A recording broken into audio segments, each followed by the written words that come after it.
He was the first African to occupy the coveted seat of Secretary General of the United Nations. His name, Boutros Ghali. In this edition of Back in History, we present his life and times. Welcome to this edition of Back in History. Boutros Ghali was born on 14th November 1922. He lived till 16th February 2016. By simple calculation, he lived on earth for 94 years. He can thus be rightly said to have lived a long, fulfilled life. Boutros Ghali was born in Cairo, in Egypt. His father was Yusuf Boutros Ghali. His grandfather was Boutros Ghali Bey. His grandfather served as Prime Minister of Egypt from 1908 until he was assassinated in 1910. His mother was Safela Mikhail Cherubim. His mother was a daughter of Mikhail Cherubim, a prominent Egyptian public servant and historian.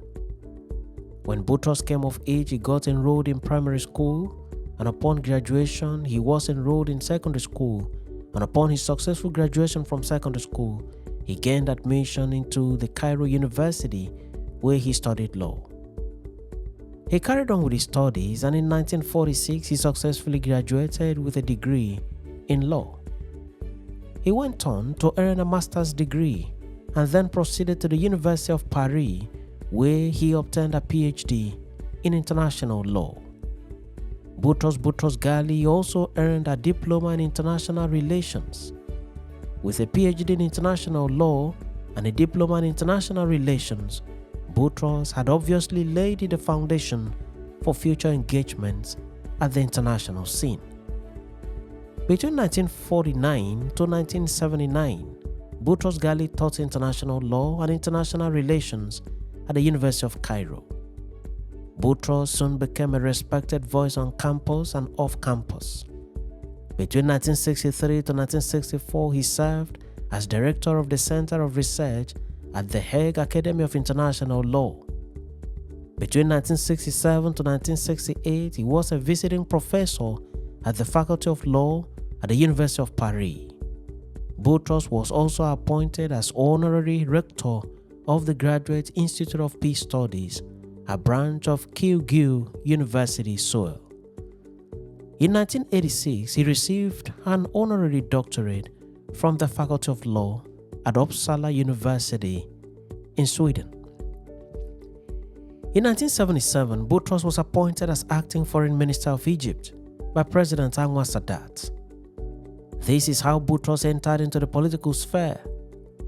In that capacity, he helped negotiate the Camp David Accords and the Egypt-Israel peace treaty between Anwar Sadat and Israeli Prime Minister Menachem Begin.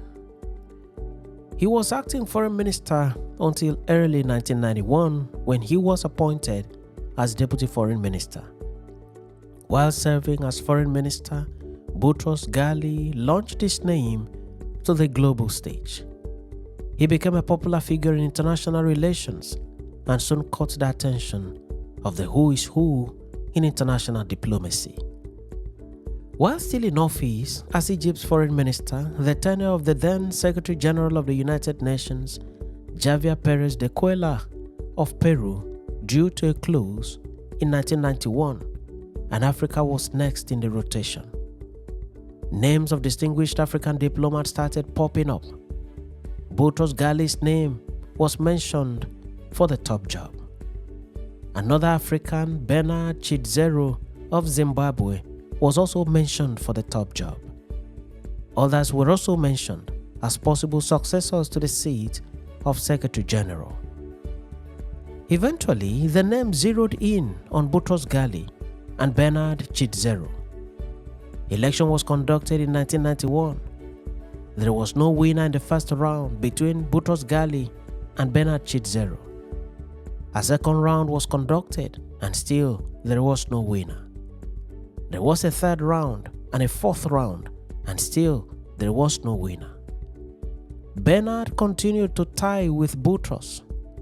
Several countries then felt that the United States of America was trying to eliminate both of the two leading candidates. Several countries then withdrew their support for Bernard Chidzero and pushed their support for Boutros Ghali. The election then went into a fifth round, and when the votes were counted, Boutros Ghali of Egypt emerged the winner of the election and thus became the Secretary General of the United Nations. By his emergence, history was broken. Boutros Ghali became the first African to occupy the coveted seat of the Chief Administrator of the world's foremost organization.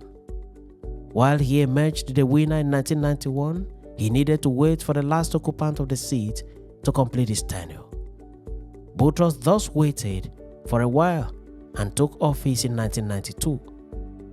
By his election, Africans were happy that for the first time in almost 50 years since the establishment of the United Nations, an African had been elected as the head of the international organization. Boutros Ghali led the organization from January 1st, 1992 and completed his first term on 31st December 1996.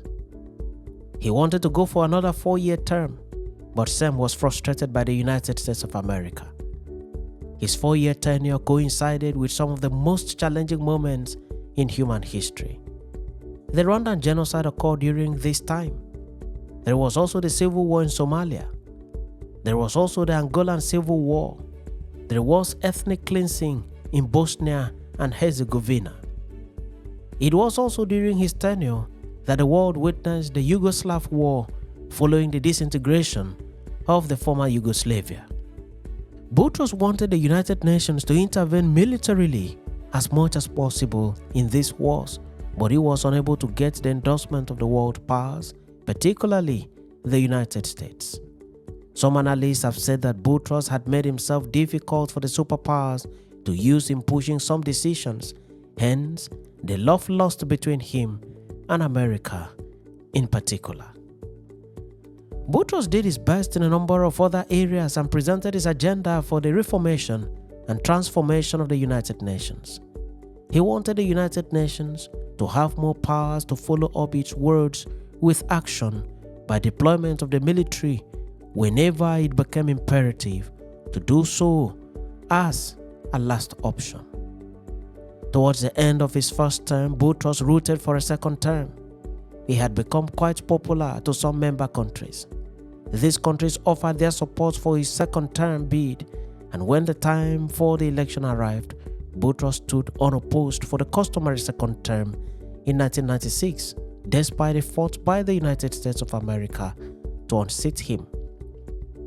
The United States Ambassador Madeleine Albright once asked Boutros Ghali to resign and offered to establish a foundation for him to run. This was rejected by Boutros. America then lobbied other members, and in particular members of the Security Council, not to support Boutros, but it appears that America was unable to convince them. The support for Boutros remained overwhelming, and Boutros won 14 out of the 15 votes in the Security Council. This was resounding, and for many observers, the second-term ambition of Boutros Ghali was a concluded issue. But America did not want Boutros anymore in the United Nations, hence their decision to veto his emergence. Out of the 15 votes from members of the Security Council at the time, it was only America that refused to vote for him. There was thus a deadlock. Meetings were held to address the deadlock. After 4 deadlocked meetings of the Security Council, France offered a compromise in which Boutros Ghali would be appointed to a short term of 2 years, but the United States rejected the French offer.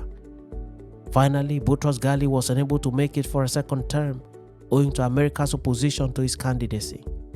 Boutros then completed his term and left the United Nations after a successful handover of the baton.